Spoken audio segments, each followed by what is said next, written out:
This episode of Unqualified is brought to you by McDonald's, proudly serving communities since 1965.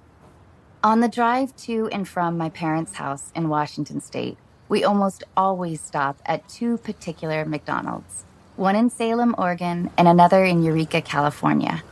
At the moment, we are in the parking lot of the Salem location, and I just finished a Big Mac and fries. Even though we are just passing through, I appreciate the familiarity and feeling of community. The other day, I was looking through my mother-in-law's photo album and came across a photo where she and her friends are standing in front of a McDonald's wearing their cheerleading uniforms. I usually call my mother-in-law New Mom, but her name is Marcia. Under the photo, Marcia had written a note, and I talked her into letting me read it here.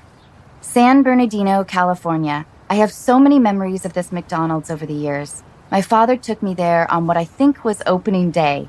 What a thrill it was as a young girl to order a chocolate shake, hamburger, and French fries. Then there was the time when my cousin Hinda and I were given a tour and allowed to take dill pickles by the cupful out of a huge barrel. We must have eaten 100 pickles each. Everyone in my family knows the story of how I accidentally missed the ketchup container and dipped a fry into my milkshake. Now when I dip fries in my shake, it's on purpose. I remember when I was 12 years old, my mother and my cousin Noel Novak, Larry's brother, picked me up from dance class, and we went for dinner to celebrate Noel's graduation from high school. Years later, when I was in high school, we would go to McDonald's every Friday night after the football game. I wish you could see this photo. Marcia couldn't remember if they won the game that night, but everyone is smiling as if they did. Wherever your local McDonald's is, there's nothing better than that wonderful feeling of community.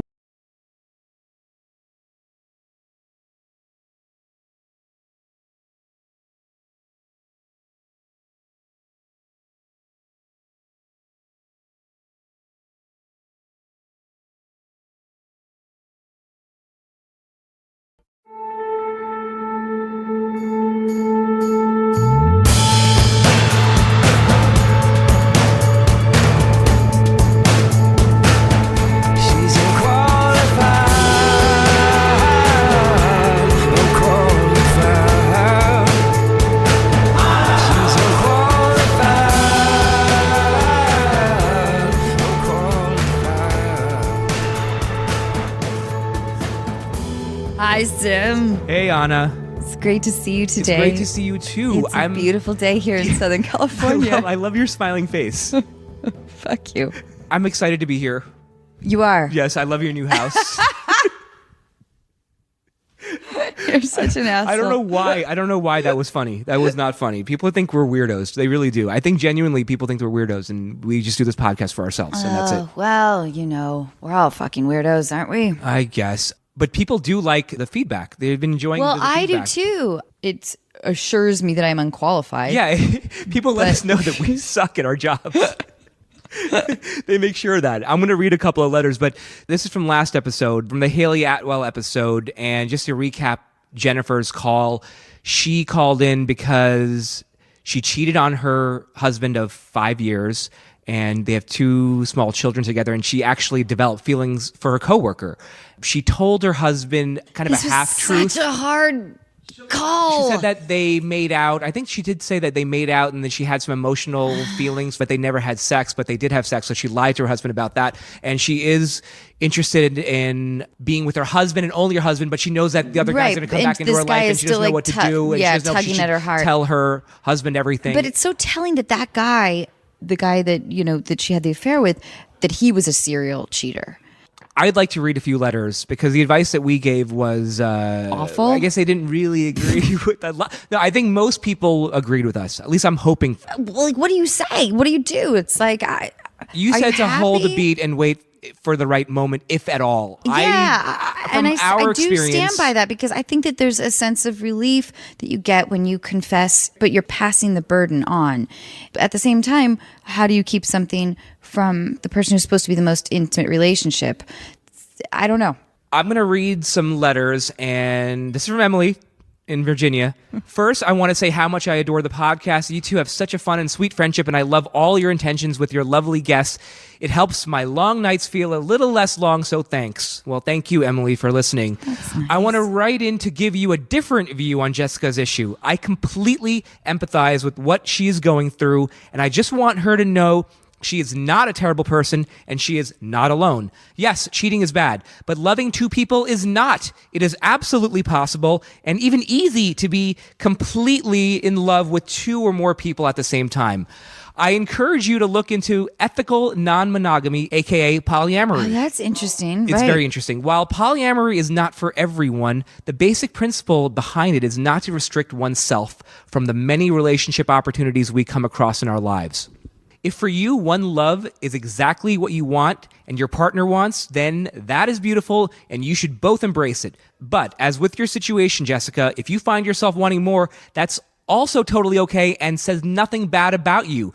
In no way means your primary partner, in this case your husband, is not enough or you don't love him. It just means you are capable of giving and receiving love with many partners. Now, that being said, the key word here is ethical.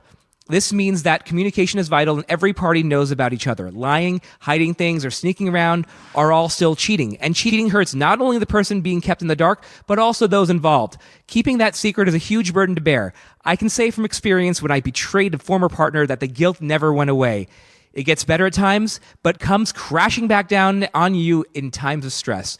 After years, it finally got to the point where I could no longer look my partner in the eye or stand to be in the same room because I was terrified he would somehow know. To be fair to your husband and to your marriage, you have to tell the truth. It's going to be scary and hard, but he deserves to know, and you deserve to not walk around with the guilt anymore. And I agree, just because you may have done something wrong and hurtful, this does not give your husband a free pass for any pain he has caused you in the past, like not being there for the birth of your second child. I wish you both the best, and I hope you can do some research together to find inspiration on how you want your rebuilt relationship to look in the future. I highly recommend the book Sex at Dawn. It's a beginner's book to polyamory. Sex at Dawn, I like it. What do you think? Oh, I think that Emily is way more qualified than we are. If you are able to find an agreement with your husband and continue your relationship with the man you had the affair with, just keep in mind he seems to identify as polyamorous and maybe just doesn't have the language for it yet. Again, cheating is always cheating, but if he has permission from you to continue seeing other women outside of the two of you, then I hope you all are able to continue to have a loving relationship. I truly wish you the best, Emily. Very interesting take. Very interesting and eye-opening too. I think that Emily has a really fair point. I don't know what the approach is. Barbara writes in and she writes, first off, I want to say that the dude she's having the affair with is one walking red flag. He may be sexy, mysterious, and fun, but come on, girl. It's new and exciting, so the passion comes with all of that. Run away as fast as you can from him and don't sit around waiting for him to rekindle things because he will. And chances are, in between you and him being on and off, he's most likely cheating with someone else if it isn't you. So my friend is actually going through the very same thing right now. She's not married, but she has been with her current boyfriend for 10 years and they have a younger son together. The man my friend is having an affair with is married with 2 kids. And this isn't his first affair either. My friend's boyfriend also travels a lot for work, so she has been looking for a way out of a relationship for years. But neither of them want to leave their significant others based on how it might look to other people. I have been totally non-judgmental of her, but I think she needs to drop the married man because, just like the caller on today's episode, he will cheat on the next girl. Lastly, the fact that she seems to be secretly hoping her lover will rekindle things is not a good sign. Having love for someone and being in love are 2 different things, even though they may feel the same. She's not in love with her husband anymore, and I feel it's more about security and just keeping the family together at this point. Also, put yourself in your husband's shoes. How would you feel if he was doing the exact same thing to you and lied about it? Just all around messy, if you ask me. The married dude needs to be single since all he does is cheat on his wife. Ending advice, get divorced in the cleanest way possible. Also, never contact that married loser again. Drop him, find yourself, girl, and love your kids. With this situation, it did feel like, there's this loss of identity that you have as a woman when you have young kids. You're a mom and you suddenly get placed into this less sexy category, or at least maybe we feel that way. It did feel like with that caller with Jennifer that it was kind of less about the guy that she had the affair with and more about, of course, what she's going through internally. She didn't name, from what I remember, like any quality that she was really crazy about. It was just like it was like great sex and lust. Right. And so for this time, she's feeling wanted and sexy again and like viewed in somebody else's eyes and how important that is. And of course that, dissipates in a relationship after time, especially when you have kids. So I think it was much more about her own personal journey than about the dude, but I don't know. That's interesting because you didn't mention that. I think about the callers after we talked to them for a while, and I think about what I could have said or like ruminating on their problems, and because they're so familiar, it's what everyone is going through, and I don't feel like I always have the right words to express some of this stuff, and I still don't, but I do think that this is about her identity, that if it wasn't him, it may be somebody else. It felt like Jennifer's looking for something. So here's a male perspective. This is from Robbie, and he's writing in from Scotland. This is the first time I am emailing you with a response regarding a caller.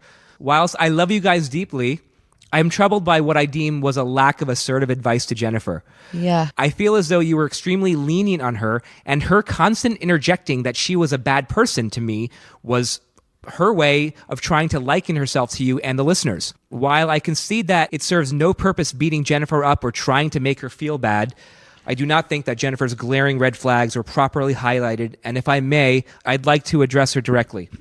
Jennifer, the fact that you confessed to your husband, by all accounts, sounds terrific. A half-truth and held back key information makes me think that you know deep down that if he found out everything, he would leave you. You say you're surprised that he continues to love you and forgive you, and you're confused by his guilt in the situation. But Jennifer, why wouldn't he feel guilty? To him, you're his loving and honest wife that has found much needed attention that he wasn't providing you. You're proclaiming that you resisted these urges because of him, and he is of course feeling guilt. Haley mentioned that by telling him you're merely freeing yourself from guilt and only hurting him. While this in part is true, it again only focuses on your needs and wants. Doesn't this wonderful man, in your own words, deserve the respect to know who he's married to? Right now, he's living a lie, and it is not fair to him. You ask what you can do if this asshole you had an affair with creeps back into your life? You tell him to get the fuck away from you, because you're a grown-up and a married woman. I think you need to be a grown adult and a good person and be completely honest with your husband. Otherwise, this will linger and grow within your marriage. When it comes to relationships, the number one stereotypical complaint we always have is, why didn't they tell me? Why weren't they honest? Why did they lie to me? Sure, we complain about cheaters, but it's not so much the act itself, it's the betrayal, it's the deceit. Secrets and lies haunt people, and I don't want that for you. I want to finish up by saying that you do not seem like a terrible person. We all fuck up. And your love for Anna speaks volumes in my eyes as to your character. I just don't want you or him to potentially waste your time on a relationship that might not even truly exist. I wish you all the best, Jennifer. Love you, Anna, and fuck you, Sim. Robbie from Scotland. Wow. Yeah. That's powerful. And thank you. We always try to create a pretty safe space for our callers. So it's just important for me to not be hypercritical or heavy-handed because I truly don't know what the fuck I'm talking about. Do you think it was wrong for me to read that last letter? Do you think that was a little too hard? No. The thing is that I'm incredibly flawed. And you're not flawed at all, Sim. But yeah, right. It's hard to pass judgment on anybody when I think that people need to be heard. And we get a lot of amazing callers that talk about their issues that all of us have.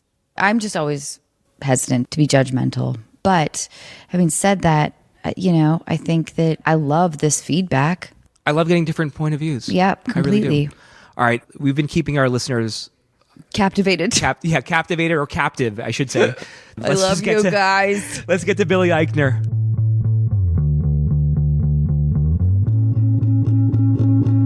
Yeah, we'll cut that part out where you live, though. It's just 8329. Is that right? Doheny Drive, South Doheny Drive. The corner of. And you walk your dog. Yeah, exactly. No, I don't have a dog yet. I'm not that LA at the moment. Maybe one day. What do you like and not like? I like all the cliched things about LA. You are looking like actors a little bit of a cliche right now. I know. You have your finger against your temple. Oh, sorry. No, I love it. No. Listen, look, I'm a fucking cliche. I like the weather. Yeah. You like Piquito Mas? Piquito Mas? Piquito Mas since 1984. Oh, I don't know what that is. Oh, well, let us introduce you. Oh, all right. I see a box of matzah here. Is that here for me? Yeah. Okay, wait, sorry. What else? Yeah. There's been like a mass migration from New York to California in the past few years amongst a lot of my New York friends, even those who are not in show business. Is that like because of the crazy winters you've been having? I think the weather in New York has gotten worse. And I don't know. Rents I think are rising. It's so expensive there. Opportunity is sinking. Yeah, exactly. I still love New York. Don't get me wrong. And I have the luxury of having to go all the time for various work things. So it's not like I'm not in New York. So I just wanted a little bit of a change of pace. Do you have a favorite New York song? That's a good question. I do like New York, New York. Oh. But I mean, the Liza Minnelli version, not the bullshit Frank Sinatra version. I like that one from... That's a controversial statement. Alicia Keys. Well, I like... Empire State of Mind. Yeah, sure. But I like the one from... Oh, what's that musical with the boat? And not the movie that I have coming out with. As I plug my own movie. No, Take Me Back to Manhattan. Oh, is that On the Town? Take me back to New York. I know that song. I'm just longing to see once more my little home on the 100th floor. There's Anything Goes. Yes. Oh, Anything Goes. Good for you. Yeah. Thanks. Cassie was furiously typing it up while I was, trying to, I was like tap dancer number 3. Junior year. Thank you. Yeah, belated. Yeah, Congrats. I was mad. I had been in a drama program. I thought that I had like earned, a bigger role. Yep. A speaking part. Well, that's Hollywood for you. Turns out I was doing the Charleston in the back and painting the set. Got to start somewhere. Yep. Okay, so you went to Northwestern. I did. I know, I did. On occasion, I'll do the tiniest bit of research. Yeah, please don't overestimate me. No, I won't. I haven't. I went to Northwestern. You haven't? Yeah. I went to Northwestern. I was a theater major. Did a lot of musical theater. Speaking of Anything Goes. What did you do? I did chess. I did Little Shop of Horrors. I did Funny Thing Happened on the Way to the Forum. That was at Northwestern. And then I also did some student musicals. There were students there writing original musicals, which was very cool. Oh my God. Yeah. I need to hear a song from an original, please. I can't sing please, it right come now. on. I can't come sing on, it right throw now. me a bone. I don't even remember. Billy. I mean, it was 20. I'm old. It was over 20 years ago. Is it like, I'm in pain? There was a little bit of that. There was a little bit of that. It was a lot of like white privileged kids singing about being lonely. She abused me, Yeah. he abused me again. It was like, we never quite. It wasn't exactly that. I won't do meth anymore, Mom. I wish it was that. That's like Pulitzer material. Because singing about meth, at least like, there's like some social activism involved. We were just singing about like, he broke up with me. Mom, I need some cash. Well, no one needed cash because it was Northwestern. So I gotta go to the fucking dentist, Mom. You put me on Adderall too young. Adderall. Adderall the musical is a good idea. That's like an off-Broadway hit waiting to happen. I wish there was no Adderall back then. This was pre-Adderall. That's how old I am. Oh. All we had was like Ritalin. Boring. We wrote a play in high school. Our drama teacher let us write a play called 3rd Street Purgatory. Oh. And I grew up north of Seattle in the suburbs. And it was about the LA riots. It was about a group of white kids that got caught in kids. Oh, yeah.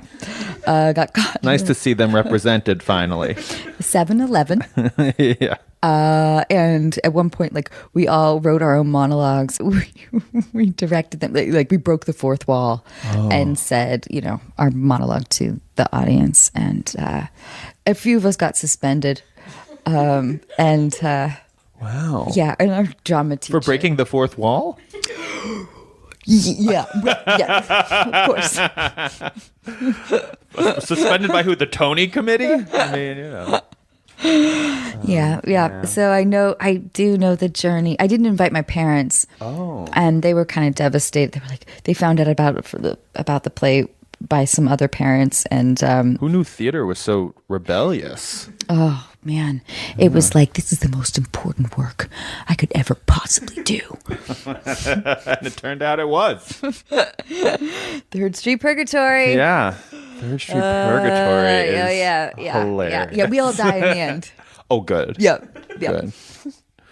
But there can't be a sequel, which is the only downside to that. Well, could could be bring like it, yeah. Third Street. Hell, heaven. I don't know. Billy, thanks for being here. Thanks for having me. Dear listeners, Billy Eichner is my guest today, and Hi. he's fucking awesome. I'm all right. You're amazing, That's and nice you're of you. handsome. I'm okay. Your hair looks pretty. You fucking great hair. I did it myself.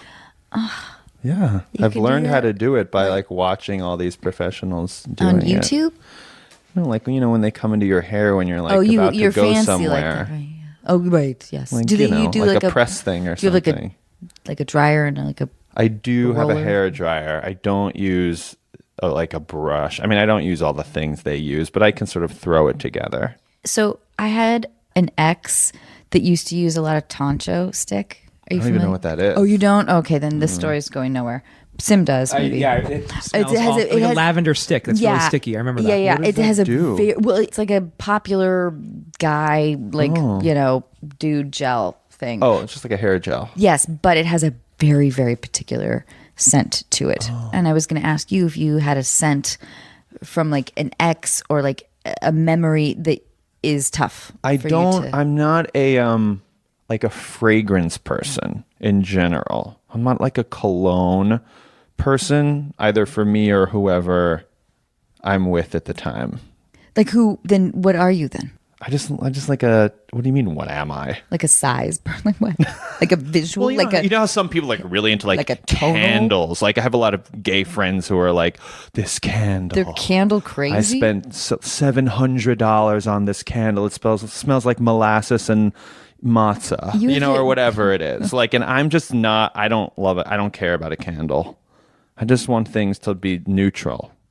Really? All right, neutral scent wise. But sometimes there is a scent where out of nowhere you'll smell something and it'll take you back to something very specific from your childhood, which is always so strange. We've talked about this on the podcast years ago. I always felt like men's balls a lot of times smell like old Cheerios with depth. What do you mean depth? Like there's. By the way, notice I didn't I know. roll my eyes at old You Cheerios. sure? You right? But like there's a particular sort of oat dust. Yeah, with it's an earthy. undercurrent of of musk, which I think is a gentle way Yeah. of saying like skunk or. Right. Would you like the smell? I'm fucked up.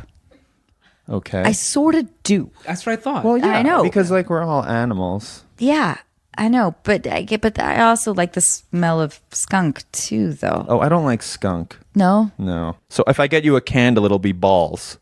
Yes. Ball scented. Yes. Yeah. Yeah, but I want like the dorm rat ball scent. Oh, I want like the that's- dude that hasn't showered in like Wow. 6 days. We're really getting to know you. Yeah. Finally. It only took 600 episodes. Wow, that's intense. That's more than like musky. That's like a pronounced smell. If But you can hey, capture it in a candle. right, exactly. I'll I do my would, best. you I'll know, speak to the people at I'll feel- Sephora. Do they do candles? I don't even know. Balls. Yeah. Balls number Do you have 5. anything that smells like balls? Go into a really fancy candle store. We're gonna That's get not strong enough. I'm sued. sorry. So Billy, so you like LA? I do. I'm sorry, that was a boring conversation, like intro, wasn't it? I should come up I with didn't even know something we'd better. started. Do you like doing improv? Well, on Billy on the Street, it's a lot of improv. But you get to control it. I do. How do you feel about Well, being on the other I end can't of things? control what they're going to say or how they're going to react to me. So I can't control the whole thing. What's weird is that I never really loved doing improv sort of coming up in the comedy world. I took all the classes at Upright Citizens Brigade thinking I would like it. And I did like the classes. The teachers were amazing. I love UCB. I just personally didn't get off on doing improv every night. Why? Because I'm sort of with you a little bit. Because, by the way, it's the hardest thing in the world to do. And I have the utmost admiration for people who do it all the time because it's so challenging. This is going to sound very pretentious, but what else is new? I came from the theater world. I grew up in New York wanting to be an actor, going to see a lot of Broadway and off-Broadway shows, and my parents loved theater, and I went to Northwestern and was a theater major and did musical theater, and I kind of stumbled into comedy later on. So for me, an improv show felt a little insular. Like it didn't comment on what was happening in the world. There was no story. I know sometimes a story develops like miraculously, but there's no emotion to it. Now, some people will say like, well, what about this improv show? Like TJ and Dave, they're amazing. And like emotion develops in the midst of the show. And I totally get all that. It's not the same as going to see a play.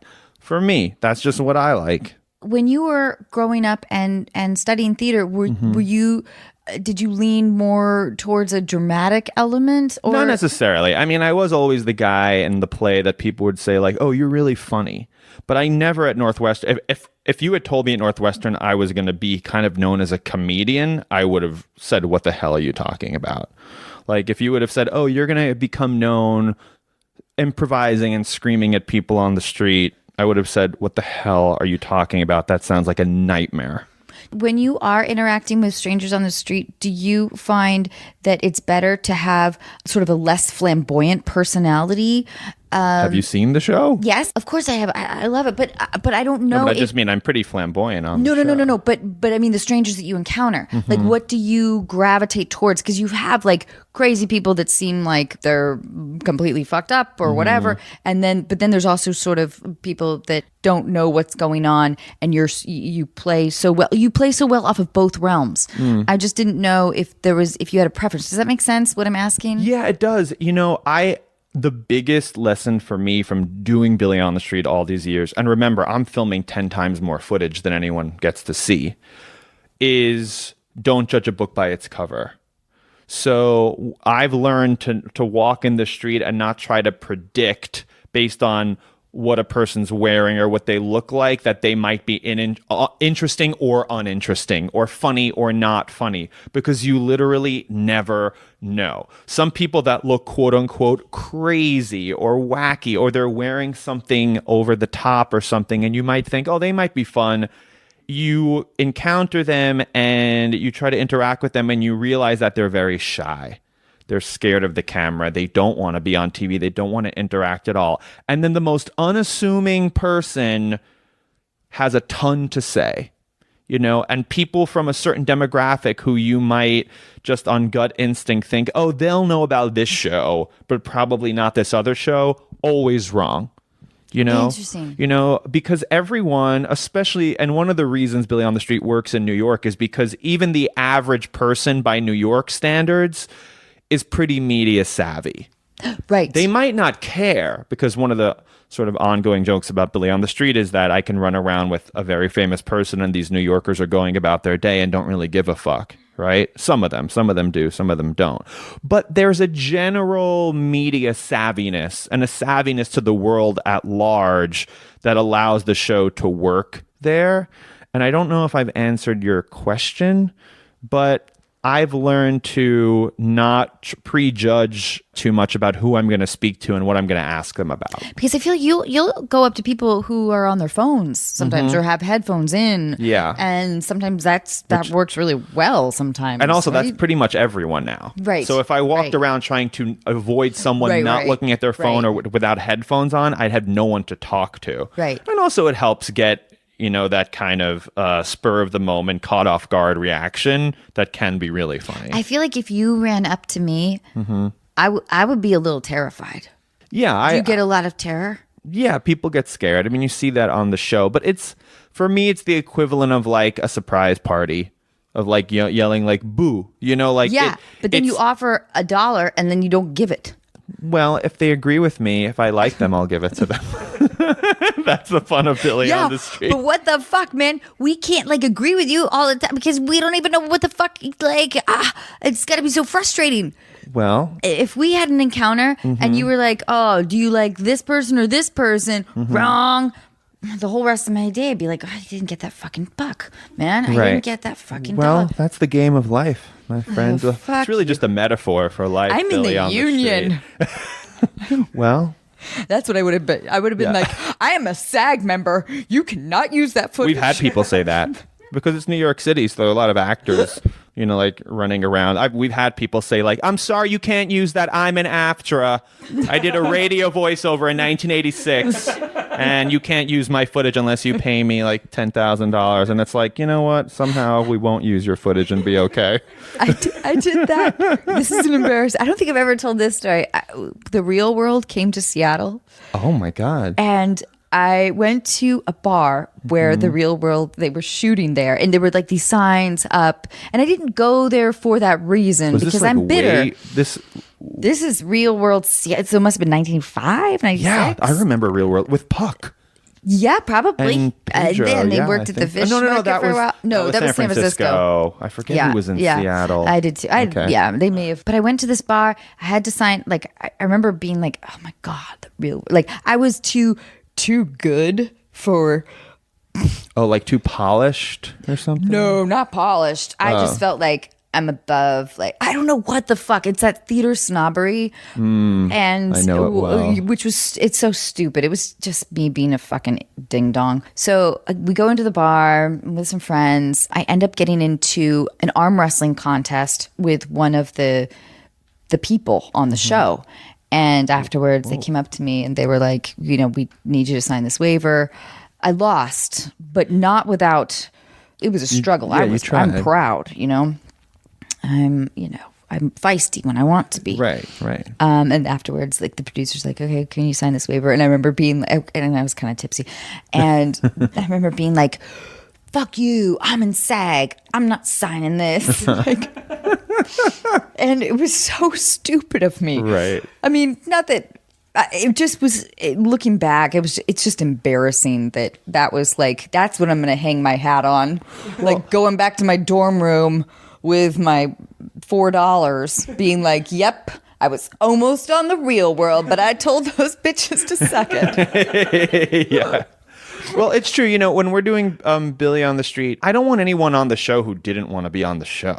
Do you know what I mean? Yes. Some people want to be on TV. Some people don't. I get it. If I think, or one of the producers thinks that I've had a funny interaction, we might try for a minute to convince someone to sign the release who maybe is on the fence. But ultimately, if they don't want to sign it, we let it go. But Billy, do you want to be on this podcast? Do you like podcasts? I love podcasts. You do? That's why I'm sitting here. I know, and I love you for that. But do you like the process of podcasting? I do. I don't do like a ton of them, so I only do the ones with people that you might like. Yes. Thanks, Billy. I'll let you know how this one goes when we're done. Oh God, you're not going to sign your contract, are you? I'm definitely going to. I always sign the release. I'll give you a burrito. A matzo burrito? Actually, we don't have any contracts here. You cool. As soon as you walk in the door. Podcasts are like the Wild West. So. I know, isn't it great? Love it. One day they won't be, Oh. I know. Oh God. Is there like a podcast union? No, We're going to start a union. You should be like the Norma Ray of podcasts. All future podcasters have to contribute $4,000. By the way, this on a will monthly exist basis. in 2 years, I'm sure. Absolutely. How could it not? Right. I didn't come on to talk about unions, but I'm glad we are. It's important. Hey, so, okay, Yes. a few things. I do want to talk to you about Glam Up the midterms? I would love to. Okay, will you tell us a little bit about that? It says that you're getting millennials excited to vote in the midterms. Well, God damn it, we're going to try. We need everyone to vote. So Glam Up the midterms is a voter registration initiative I started with my friends at Funny or Die, who've been producing Billy on the Street, among many other things, for many years. Will Ferrell and Adam McKay and all those guys. And so I reached out to them 6 months ago or so, and I said, I want to do something because I saw the statistics of how many people vote in the midterm elections. And depending on what you read, only between 12 and 20% of millennial voters voted in the last midterm in 2014, which is a very low number. To be honest, then I thought about myself and I said, you know what? I'm a pretty politically engaged person. I've skipped many a midterm in my day, as we all have. And we have to admit that we've done that in the past, most of us, and that it's not the right thing to do. And you can't really complain about what's going on in the world unless you vote. And you really can make a difference. You know, there's no electoral college in the midterm, the way there is in the presidential election. Every vote really does count. And so what we're going to be doing with Glam Up the midterms is going around the country using a mix of videos on social media and local events we're doing all over to help register voters, millennial voters specifically, give them information about which candidates are running. We're a nonpartisan effort. It's not about telling you who to vote for. I mean, you can go on Twitter and find out what I think about who you should vote for. But Glam Up is just there to help you get registered, give you the information you need to know when and where to vote, and just keep reminding you how important it is to vote and bring your friends, because there's a lot of outrage out there, but none of it means anything unless you go vote. Yeah, I think that's wonderful. That's amazing. So that's what we're trying to do. We have our first one. I don't know when this podcast will air, but we have our first event coming up on April 12th in San Diego with me and Will Ferrell. And Will's going to be Ron Burgundy in San Diego. And I'm going to be interviewing him about the local San Diego primary that's coming up. We're going to be doing an event at RuPaul's Drag Con here in May, and then there'll be more events rolling out over the summer. I feel like you should give out more stickers. You know, you get a sticker if you vote. I know. People love those stickers. Oh, I love that sticker. I get to wear it around with self-righteousness. Yeah, you know? I know. Exactly. That's what I mean. But at least then you've earned your self-righteousness. Right. But I wonder, maybe I could help contribute some stickers. Well, you know what? That's something I'll that I'll say and never do. Okay. You'll take my sticker? Okay. Yeah. All right. And that's not a euphemism. I will take the sticker. We can make it smell like balls, like you like a scratch and sniff. I voted sticker. That's a good idea. One sponsored by you and the entire cast of Mom that smells like testicles. Musky college testicles. And we need more here, a couple more. Yeah. Here on the set of Mom. I love that. Okay, so can we do a little bit of a game? By all means. Yeah, I'd love to. Okay, I don't know if you're single. I am, but... Okay, sure. all right. Okay. So you didn't have to confess that. Well, but why now not? that you opened the door. Yeah. Do you like being single? Yeah, I'm fine with it. Yeah? I've always been a good single person. I'm not a huge relationship person. What do you mean? That's an interesting thing to say. Because I've always been kind of like a relationship-y person. Most people are. But I admire that in you. So wait, what about being single is gratifying, and what about being in a relationship is gratifying to you? That's a pretty broad question. I could have done better with that. No, I get what you're trying to say. There are pros and cons to everything. Right. I think a lot of people are in relationships simply to be in a relationship, right? And so my thing is that I know pretty early on if this person is going to be a person who I really, really, really like enough and I'm attracted to enough, and vice versa, to actually have a relationship with them. Because I know a lot of times you're trying to convince yourself you like the person. You know, there's a lot of that. So I don't like to get into that. That to me is actually more stressful than being single, a lot more stressful. So for me, it's just kind of waiting for the person to come along that I actually want to spend all that time with. Because I don't think there are many people you would actually realistically want to spend that much time with and worry about their problems. Please. I admire this. Yeah. Because I think a lot of people, especially in the entertainment industry, tend to be codependent, sort of relationship-oriented types of people. Maybe it's because of the constant rejection that you get within the industry that makes you cling on to like a sort of a sense of security with something else. I don't know. Yeah, that makes perfect sense. I was also, I was an only child.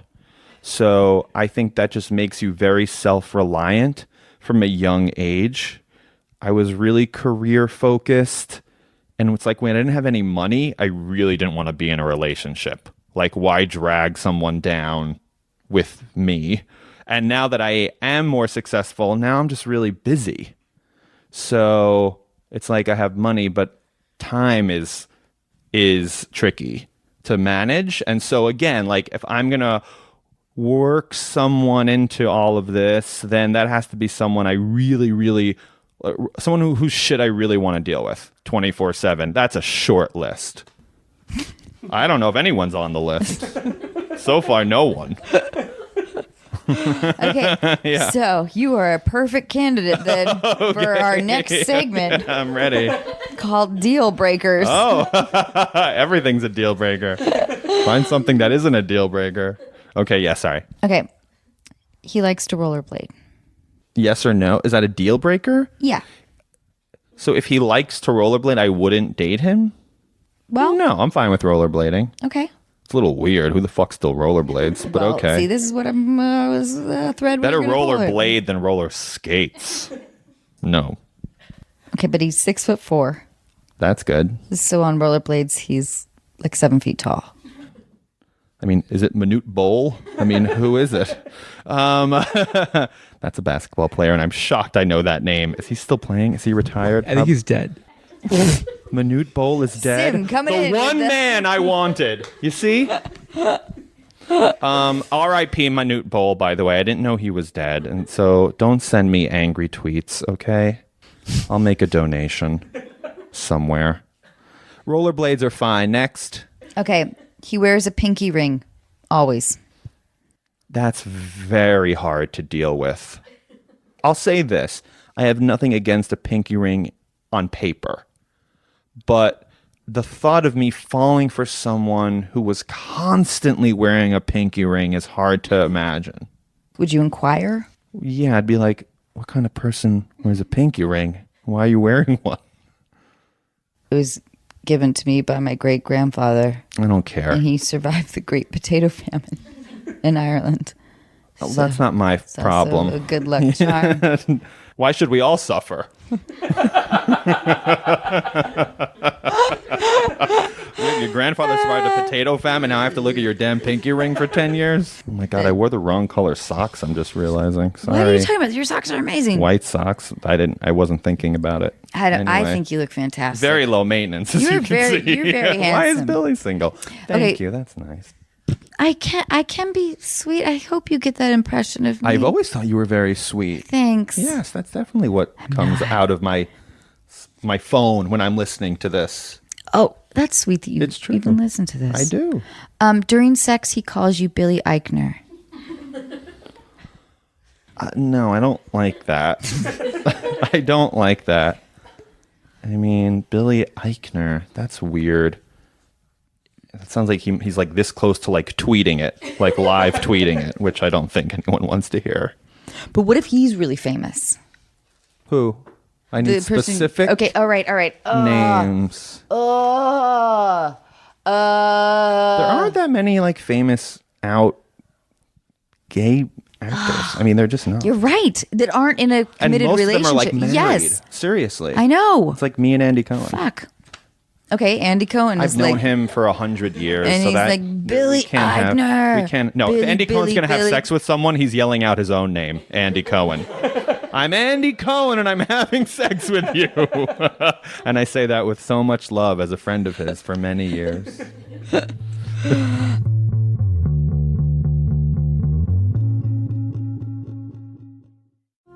This episode of Unqualified is brought to you in part by Osea. Wondering what to gift your friends and family this holiday season? Female founded over 25 years ago by a mother and daughter team, Osea's award-winning cleansers, serums, face moisturizers, and body products give you the results you want. Skin that looks and feels amazing.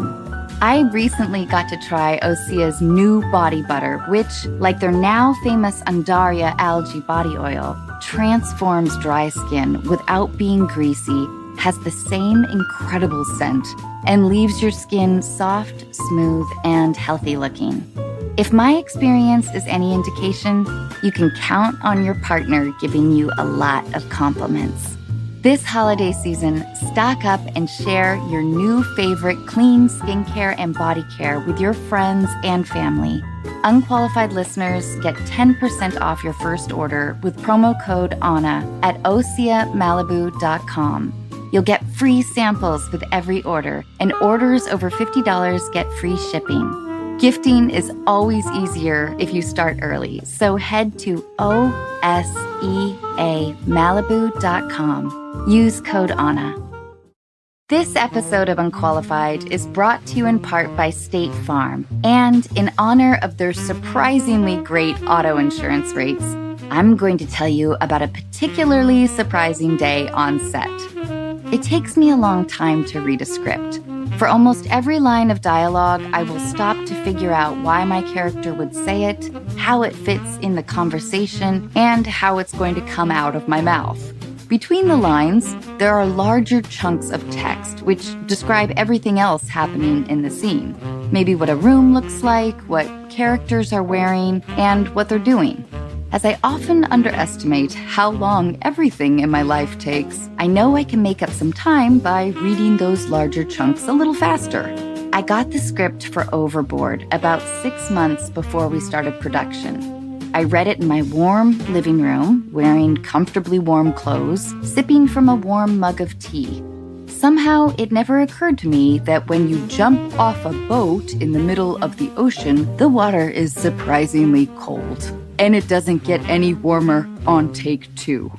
Here at Unqualified, we love State Farm because they provide coverage that meets your needs at a surprisingly great rate. Like a good neighbor, State Farm is there. Call or go to statefarm.com for a quote today.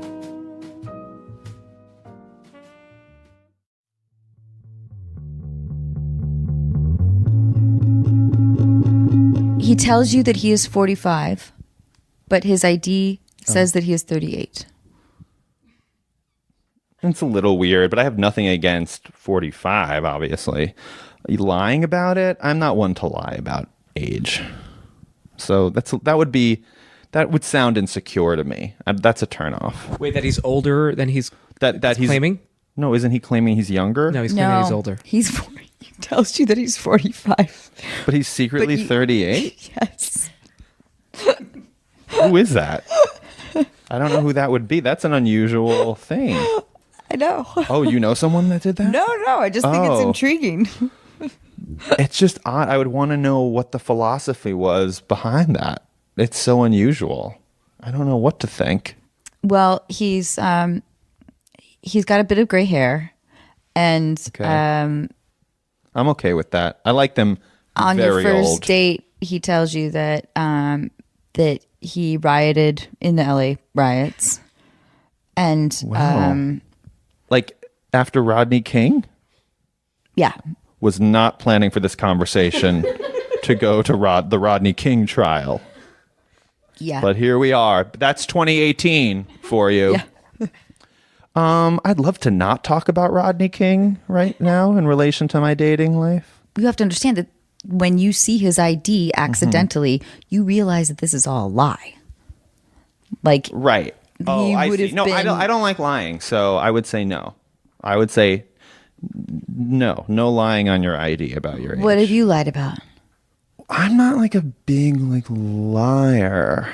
What have I lied about? I don't know. That's a good question. I don't really know like major thing. I don't think anything major. This is deep. I mean, I've lied a fucking shit ton. Well, we all do like stupid lies, but like major lies that like about like your identity. I don't know if I've ever done that. Amy's here. Amy's pregnant. Oh, congratulations. So Sim, he dated a gal that used to lie about her age, and it became a little awkward. And Amy, I hope that doesn't make you uncomfortable. Well, she claimed that she was a year younger than she actually was. Yeah, which felt like sort of insignificant, like, you know. And I knew for a long time, too, and I just never called on it. She said in front of us, too. I know. It was very strange. It was weird. And I finally called her out on it after she broke up with me. And then she got angry at me and said that, oh, you looked me up? Do you look people up before you... if I don't know them at all, like if I meet them on an app or like at a bar or something, and I will look them up. Everyone looks everyone up, right? I don't. You won't even like look at their Instagram or something? No. Really? Well, I mean, I'm practically a virgin. Well, you have a child that implies otherwise, but but okay. Well, just because some things come out doesn't mean that other things go in. That's true. I mean, I just watched Jesus Christ Superstar, so I know that whole story. I think nowadays you can't really because when I first got to LA in '99, I knew some actresses that lied about their age because at the time you could do that, and I think it was sort of expected and like sort of a little bit of the norm. But you can't do that shit anymore. Did they like someone sued IMDb, right, and lost? An actor sued IMDb and lost because they didn't want their age put online for every director in Hollywood to see, and they lost because it's real information that's out there. Like, you can't stop someone from putting a fact out into the world. Or a false fact. Well, these days, don't get me started. Okay, he has a chicken coop in his bedroom because he likes fresh, free-range eggs for breakfast. Definitely would fuck that guy. You totally would? In the bedroom. No, I'm kidding. I don't want any chickens anywhere. No chickens. But they're really good eggs. I mean, those are like some golden yolks. I don't like, there's like no, it smells. Well, you would like that probably. What? Why would you assume that of me? Well, because you like weird smelling things. In the bedroom? Well, I don't want chickens. I don't need a chicken in the bed. Although I would like a delicious omelet. Oh, like I that's appreciate like a strong egg, with a nice like embryo, like Yeah, like a leaky. No, not leaky. Oh, you mean like it? No, runny. Well, runny I was going a little more scrambled. But I like it. You're going over easy there. I like both, but I don't want like chickens walking around while like I'm going down on someone. There's enough pressure. But isn't there any part of you that would find that sort of charming? Chickens? I'm not like fucking old McDonald. You're a hard-hearted man. That I don't want to have sex in a chicken coop? You hate love. I don't. I just don't like chickens. You like voting, but you hate love. I like eating chickens. Anyway. Yeah, they are pretty good. Is this part where Simba's like, should we cut that out? Because are we going to get like... I'm not the first person to eat a chicken in the world. I mean, I feel for the chickens, but look, I can't solve everything. Is there like an animal, say, that you wouldn't eat? I mean, anything that, illegal, I wouldn't eat. Like a dolphin? I'm not eating a dolphin. This is really sad. My God, we're on the set of Mom. Have some respect. Would you eat earthworms? No. Although I feel like that'll be a thing soon. Oh, it totally will. I think there'll be an article on Vulture about how, like, Shailene Woodley's eating earthworms now. Everybody follow suit. The set of Big Little Lies, season 2. Everyone's eating their earthworms. Shailene Woodley brought them to work, and Reese can't get enough of them. All you do is like cover them in some panko crumbs. Yeah, exactly. And you heat They're just have to like heat the oil up. Although I guess a vegan would not eat an earthworm. 5 degrees. Right? Well, I don't know. I mean, I am vegan, but but I don't. I think the things that live under the soil, like it doesn't. What are you count. talking about? It doesn't count. Really? Yeah, it doesn't count. Think about carrots. Think about potatoes. Like I eat those things. They're leeks, not onions. alive in the same way that a worm is alive. But now then, I'm fighting for worms' rights. My God, I hate this whole year. Now I'm a social justice warrior for worms' rights. Okay, Exhausting. He lives in a repurposed school bus. Okay, where are you getting these guys from? This is a very sad. This is why I'm single. You don't even know anything about him yet. I don't want anyone who lives on a bus. No offense. Okay, but it's anyone who's living on a bus eating worms. Stylish inside. I know you can own a bus. Didn't like Whoopi Goldberg travel exclusively via bus for many years? So what? You're eliminating Whoopi? No, I'm saying that would maybe make sense to me. I don't think I would have sex with Whoopi Goldberg because I'm gay, but I think we could definitely live together for a few months and have a great time. Yeah, you guys are going to go see like all the monuments She likes tall. Utah. She likes tall men. Yeah. How do you know that? Yeah, that was an odd thing to say. She dated Ted Danson. She dated Frank Langella. A lot of tall men. She dated Frank Langella? Yeah, don't you have freaking Google? Very odd couple. I love know that, by the way. But I'm That's just saying amazing. she dated Frank Langella. This is many years ago. This is the type of information that I have filled up my body with instead of love. We gotta figure out what the fuck Whoopi is doing in bed, man. What is she doing? I think Whoopi is probably great in bed. Oh yeah, of course, yeah. Yeah. Yeah. She's passionate. Fun. Like, yes. So no school bus? No. Are you sure? You would just I would like eliminate to that? be with someone who like has their own apartment at the very least. You can be a renter. That's as far as I'm willing to go. Okay, but let's say he's independently wealthy. And living on a bus like a freak? No, I don't want that. You have just offended. Anyone listening living in a bus right now? No, well, we had an idea for this guy. So I don't know if this will make a difference. Okay. Can I sell you on this at all? You can try, but it's not a great list so far. But keep going. His name is Cider. Okay. And is this a real person? No, you made up this person. Yeah. Well, am I dreaming? What's happening right now? He's a graphic designer. That's good. Yeah. No. And this bus is nice. Oh, he's still living on the bus? No fucking way. Absolutely not. I'm not. Where should we stay tonight? My place or your bus? No, thanks. Why are you trying to sell me on cider? I just don't want you to die alone, Billy. I don't think I'm going to. It's going to be me. Are you sure about that? Me, Shalane, the earthworms. Everybody. This was a terrible list of criteria, though. Okay, well, wait, then tell us. What could we have done better with our Dealbreakers? Like what? He has braces? What? This isn't going to air, is it? This is some sort of audio test? I don't know what is happening. My God, there's a pregnant woman here, and this is how you entertain her? So, no, but what would be your ideal partner then? A nice, smart, oh God, good-looking, funny, professional man. Could you be any less specific? Well, I don't know. I mean, I like what I like. I like when I see it, you know? I'm not someone who's like, here's my type. They have to have blonde hair and be like 5'10", but they can't be 5'11". I know. I like it. I know it when I see it.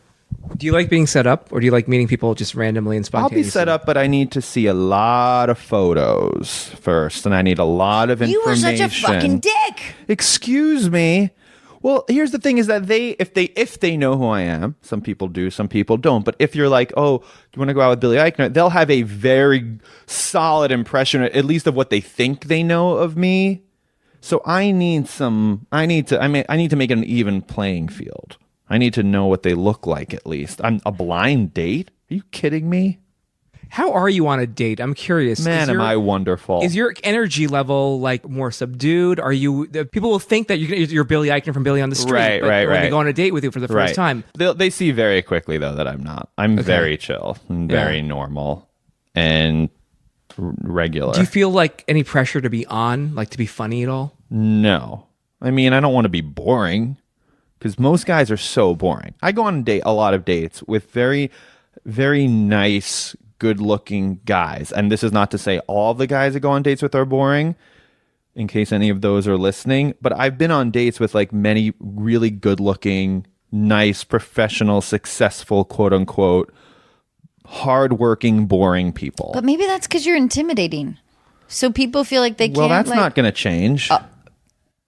I mean, I am me, so you have to be able to like hang with me.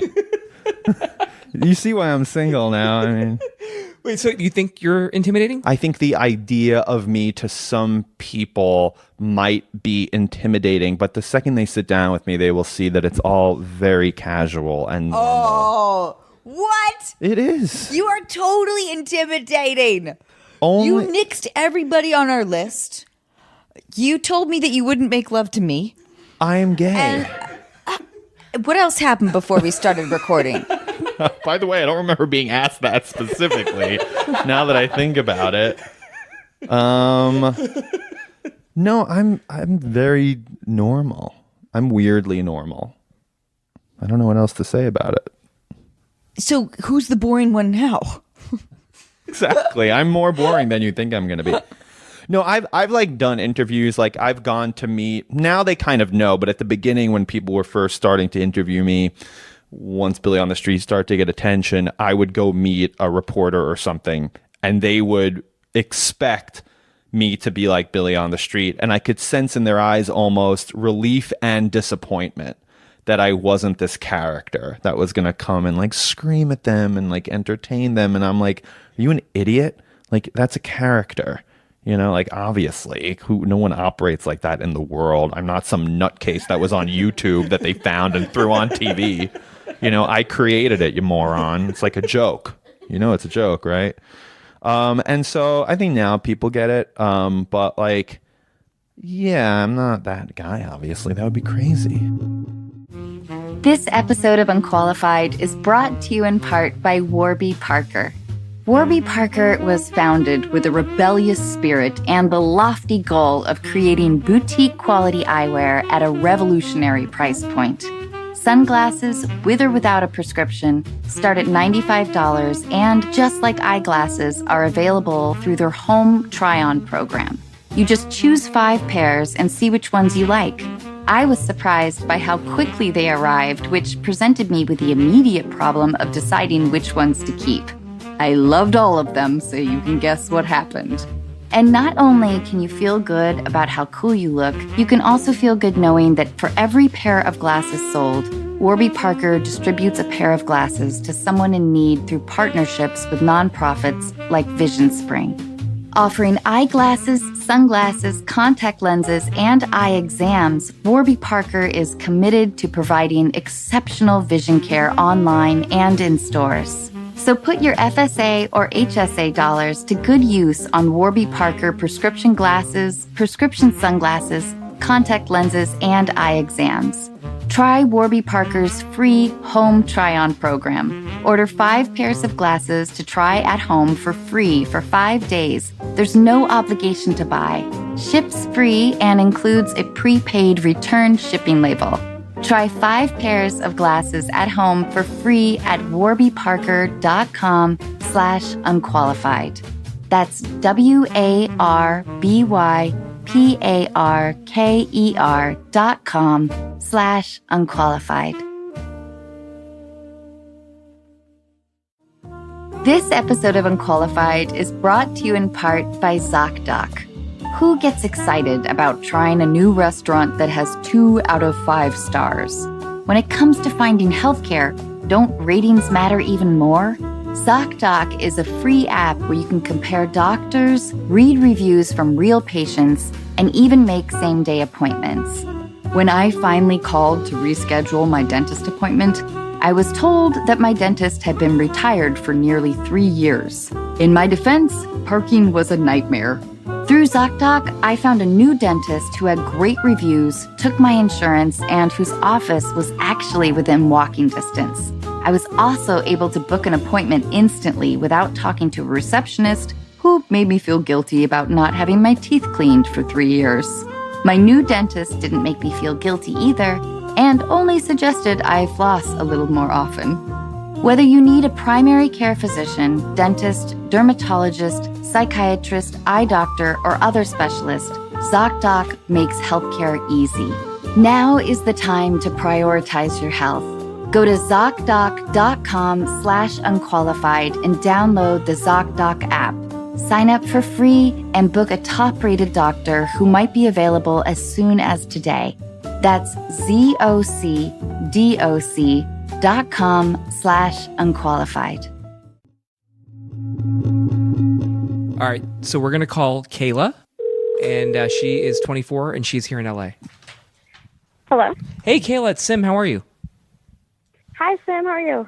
I'm doing really well. Anna, say hi to Kayla. Hi, Kayla. Hi, Anna. How are you? It's so awesome to talk to you. Oh, thank you so much for doing this. I'm here with Billy Eichner. He's awesome. And yeah, thank you. Hi, Billy. Hi. Oh my gosh, I love Billy on the Street, and Parks and Rec is one of my favorite shows. Oh, thank you so much. He's amazing. You're welcome. And Kayla, thank you truly for doing this, being a part of this weird experiment. No, thank you guys. All right, so Kayla, tell us what's happening with your boyfriend. We're going to try and help you. Okay, thank you. So I've been dating this guy for a year, and he's absolutely amazing. I adore him and love him, and our relationship is amazing and really fulfilling and great, and I don't really have any issues except for one thing that's kind of been bothering me for a while, which is that he's been unemployed for a year. And when we met, we both kind of bonded over the fact that we hated our jobs and we're going to quit, and we quit around the same time. And when I quit, I pretty quickly found another job after that, and since then I've gotten promotions, and I've even decided to go back to school to become a therapist, and I have all these like really exciting things going on in my career, and my boyfriend really has nothing going on. Before he quit his job, he was working as a production assistant for like commercials and music videos. He absolutely hated it. He was like miserable. And when he quit, he realized like he didn't want to even stay in that industry. So since then, he's been going through kind of an identity crisis of sorts, and has been trying to really like figure out what he wants to do with his life and what he wants to do with his career.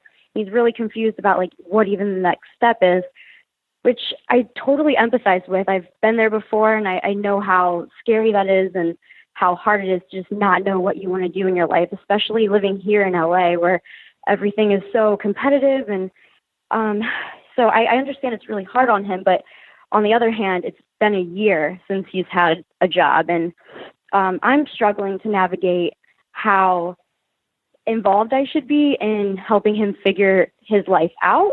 And I love him and want to support him, but I don't know if I should be like pushing him or if I should be backing away. And my fear is that I don't want this relationship to turn into like a dynamic where I'm less of his girlfriend and more of his mom.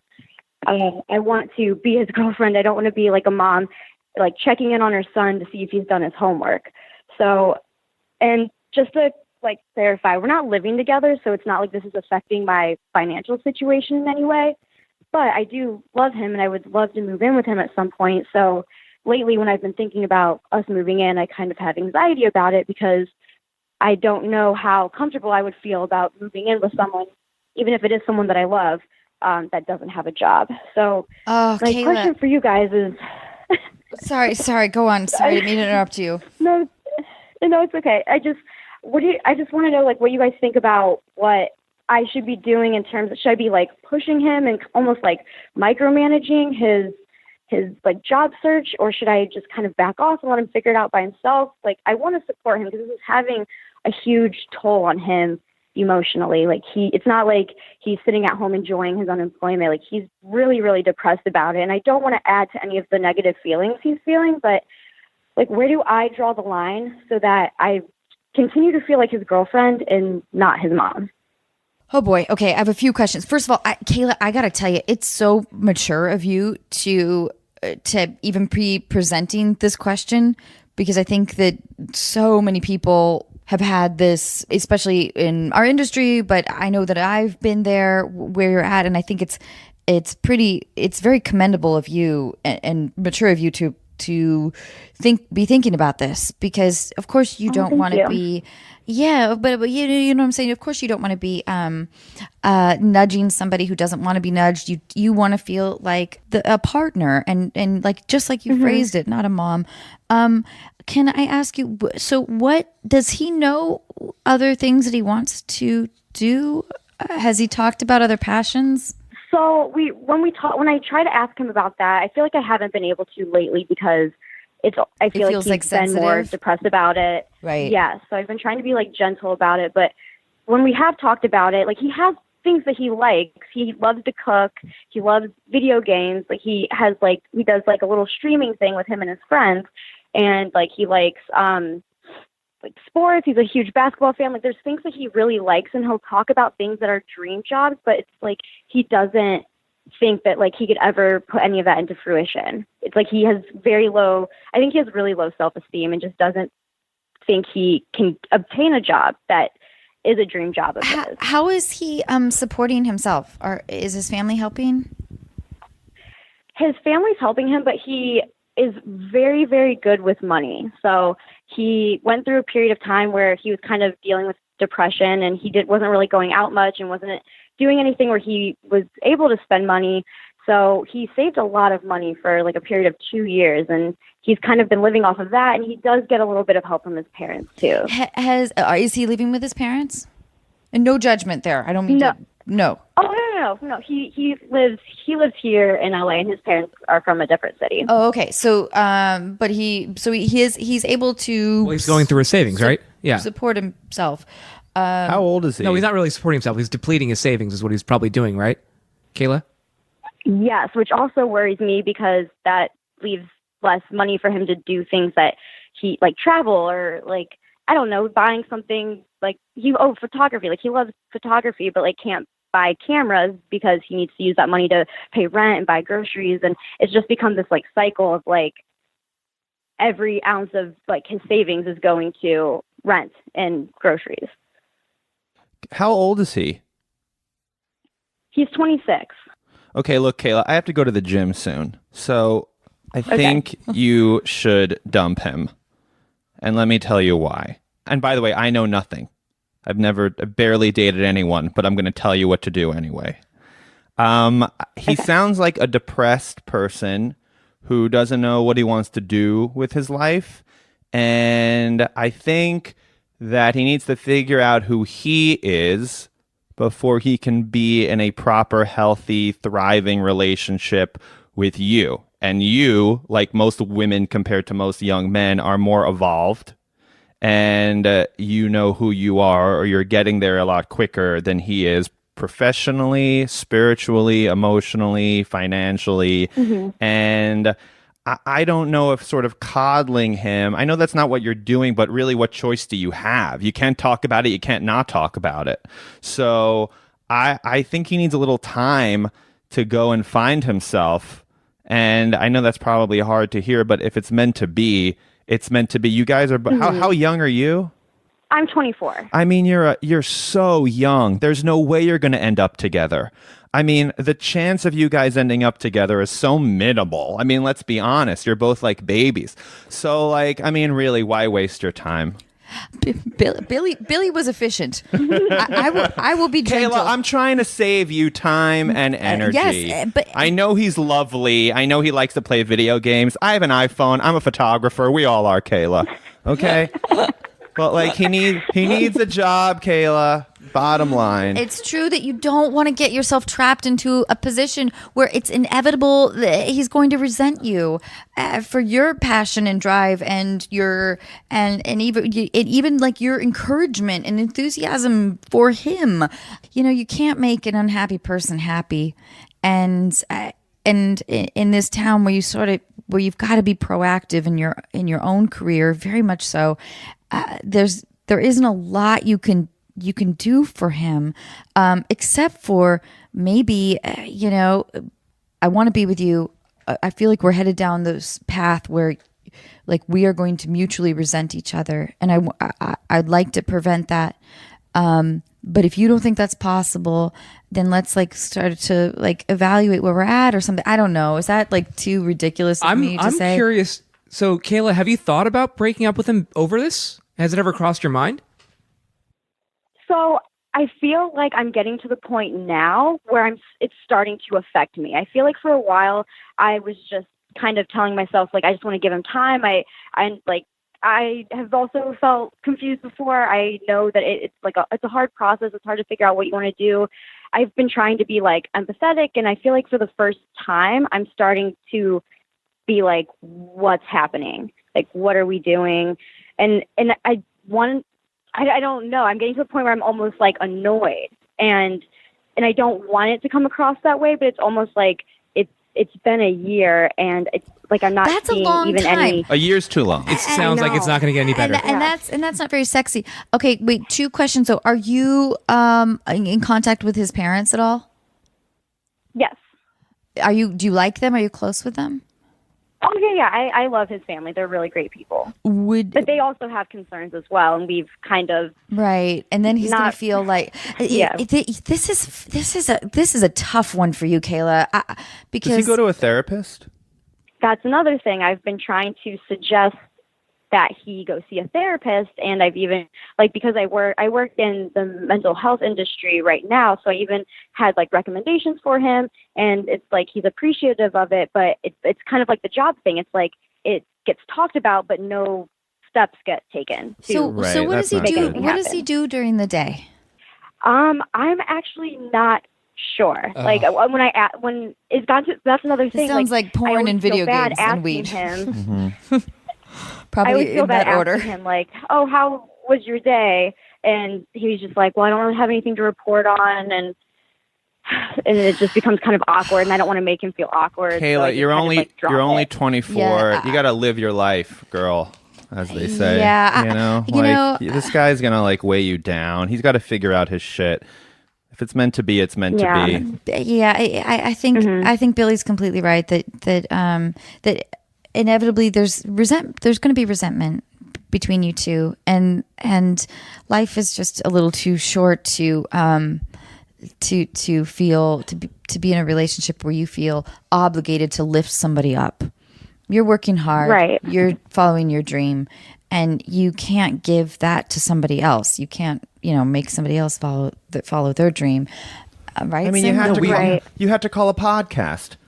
You deserve better than that, not Kayla. have to. Gets to. Hey, Billy. Oh, sorry. Sorry. Apologies to our sponsors. Kayla, I am sorry. Billy's a dick. That's my podcast. Hey, Kayla, I'm sorry about this this advice. I don't know if you wanted to hear this. I'm sure you already knew this inside, but is this okay? Is it okay if we leave you with this advice?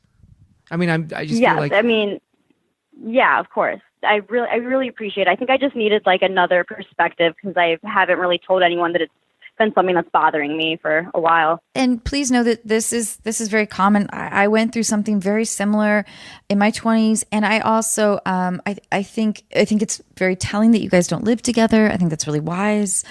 I think that your gut is telling you something, and I think you should listen to it. And he may be a wonderful guy, and maybe, who knows, maybe he'll feel like a little kick in the pants if with some time apart from you. He can't be dependent. You're not a security blanket. I'm sure he's a great guy. I'm sure that maybe when he's 30, 33, 35, he'll become motivated one day. But he's going to have... No, who knows? Sometimes it takes a long time for a guy to kick into gear. You're right. But right now, it's mismatched career ambitions. They're on the wrong place. She obviously is way, way, way further ahead than him. So I right now, it's just a product of their wrong timing. And I want somebody to be excited about your dreams, Kayla. I want you to have a partner that's like, oh my God, this is awesome. I love that you have, this kind of ambition. I have this kind of ambition. I'm so proud. Somebody that's inspiring you, as opposed to what Billy said, bringing you down. Right. You're 24. You should be running out in the world. Don't even date anyone. I mean, Billy doesn't believe in relationships before it's too late. Seriously, I agree with Billy. You're gonna have 6 kids and a bad marriage. You have time for that. Put it off as long as you can before society starts judging you. Oh, Kayla. Kayla, thank you so much. Please keep us posted. Thank you guys so much. I love really you. appreciate it. Thank you so much. You're welcome, Kayla. I love you. Bye. Please keep us posted. Okay, well, thank you guys so much. Bye, Kayla. Bye. Good luck. Bye. Hey, were you just checking your grinder? No, I wasn't. I What were you should have. checking? Maybe Kayla's boyfriend's on there. Maybe that's the problem.